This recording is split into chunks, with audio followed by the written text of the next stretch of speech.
It goes without saying that during such an expedition, we must avoid technical errors as much as possible. That's why we decided to host 2 test drives to make sure that we are ready on the technical part. We were dealing with new vehicles. In addition, Yelagin made a few tweaks on Yemelas.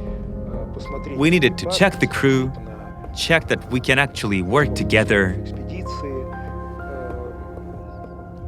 I mean, of course, we needed to prepare the cars, but we also needed to prepare ourselves. That's why it was a very good idea to host 2 test drives. We didn't have a final decision on which car we shall be driving on a particular chunk of the road.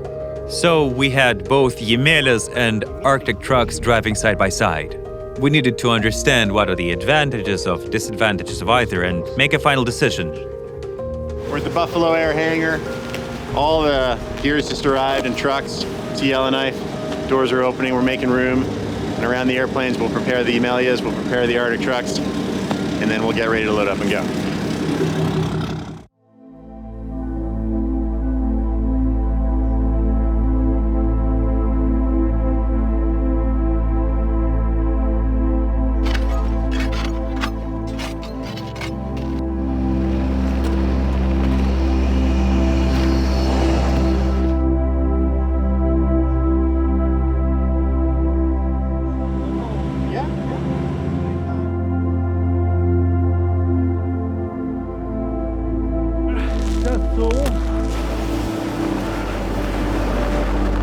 Very bitterly cold morning here, but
This happened about a year ago.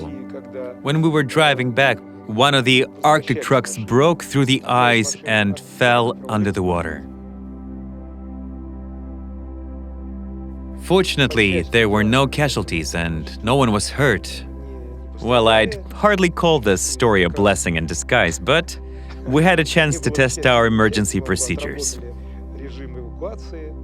the 2 Arctic trucks left Resolute to head back south, separate from the rest of the expeditions. And I got a message from Mission Control, Emil Grimson, that one of the vehicles had broken through the ice.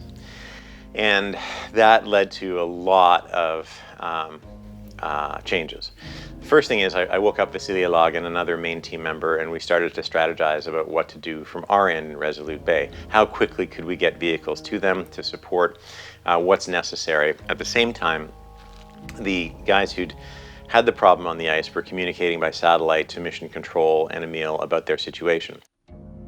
When the sun came up, They used an ice pick, a specialized ice pick that we use to break up ice blocks if we need to find the good ice around them. And on 3 sides, one side they had open water, and on 2 other sides they had thin ice. On one side they had good ice. Unfortunately, that led to a small island amongst the Tasmanian islands.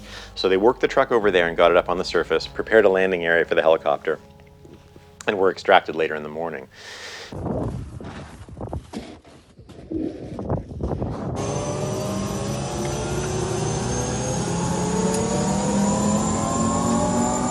So now we're almost right at where the vehicle went through. So we're looking for holes in the ice. Even this here, we're starting to look for places where the tracks might have broken through for the trailer of the first vehicle. We're very close to where the vehicle went in, very close. Anton, what is the ice thickness now? Around 1 meter.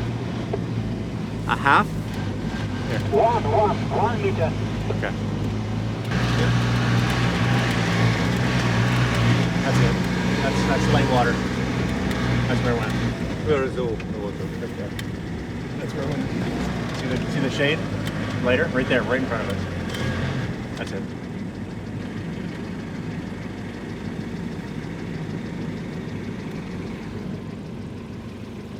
So it's right in front of us. You can see there's a lighter, or darker color of water. There's a bar across us, which is very thin ice, and I can see the broken ice where the vehicle went in. It's about 100 meters in front of us, right there.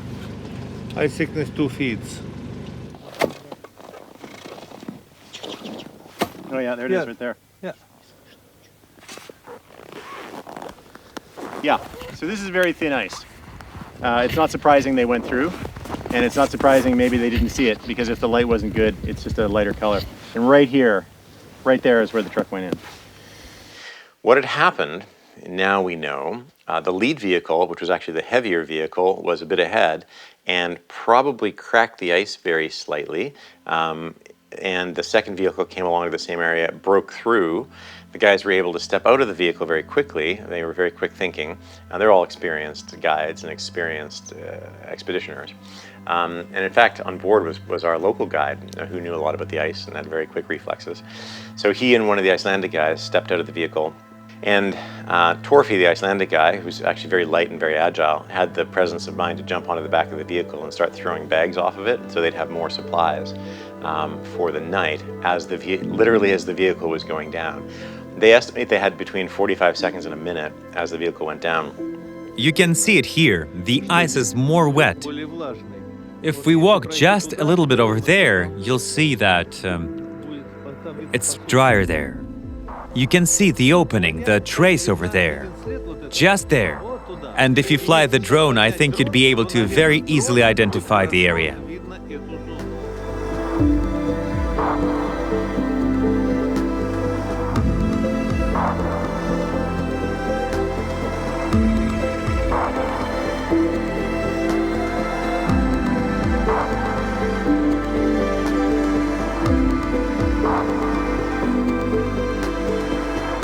So we found the truck. It's right here. It's laying on its side, and it's only about, I'm gonna say 5 or maybe 10 meters down. The doors are closed. It's on its left side, and it looks beautiful. It's a big fish. It's a big shipwreck. I can see there's a lot of current under the water here. That's what an F-150 looks like under the Arctic Ocean. Well, water there is quite shallow, and we decided that we must pick up the vehicle. We must get it out. Of course, it's about the mission and the image of the expedition. I mean, it's the North. So many areas of nature preservation. Even attitude to our expedition was sometimes very controversial because of the ecological issues. Of course, it's the North and we must avoid any kind of pollution. So without any further ado, we talked to the guys and we decided that we must do it.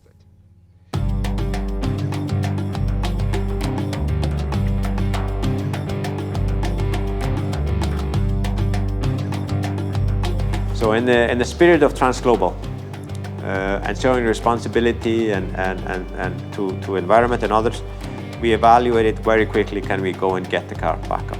We had considered a number of options, sailing there with a ship, lifting, with balloons, lifting the car up and moving it out and taking up with a bigger ship with a crane. In the end, we selected to do this with a helicopter, mainly because we were concerned about the ice conditions. The May 22 was quite a lot. It was more than 2018, and 2018 this area never became really ice-free.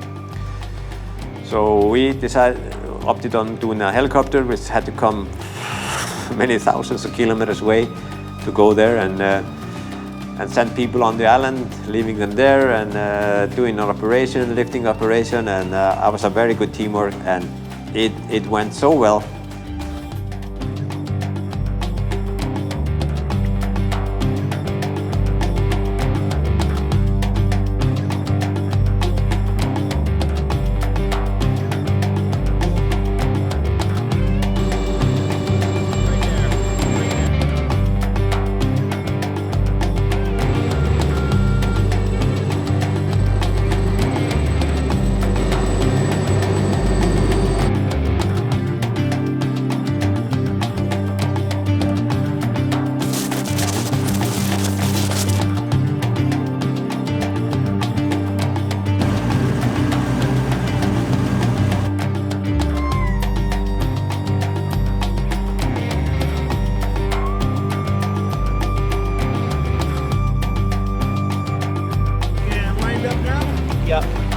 Yeah. There's something. Yeah, you see it? Yeah, we got it. It's here. We got it.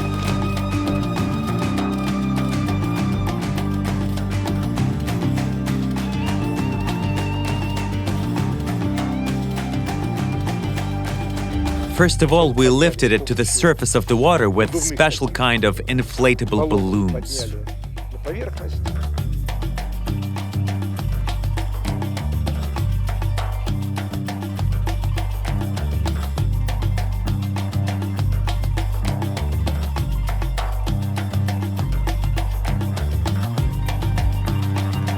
Then we hoisted it onto the shore.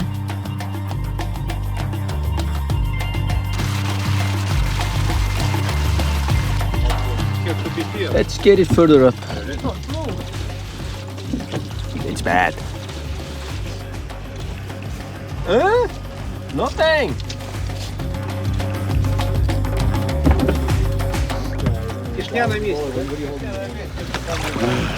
What is this?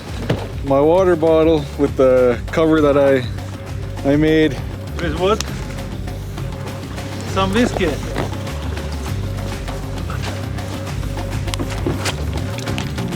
Pea bottle.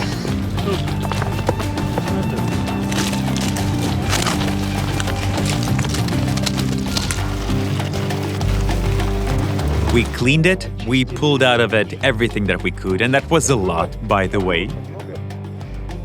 The helicopter arrived, picked it up, and took it away.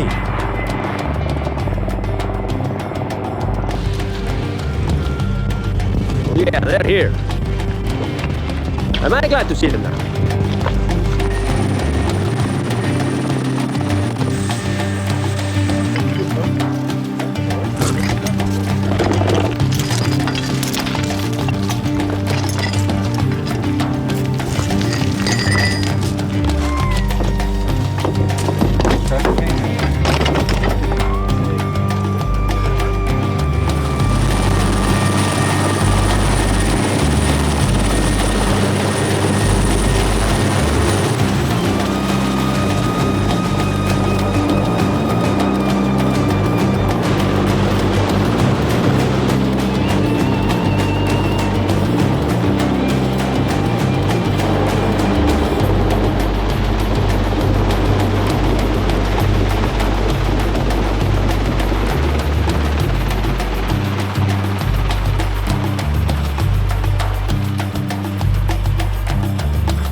This is amazing.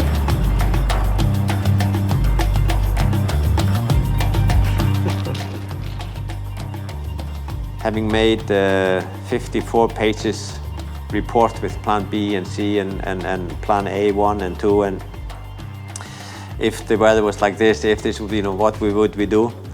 And then plan A just goes smoothly through all the way, and it was beautiful, and pretty proud of that operation.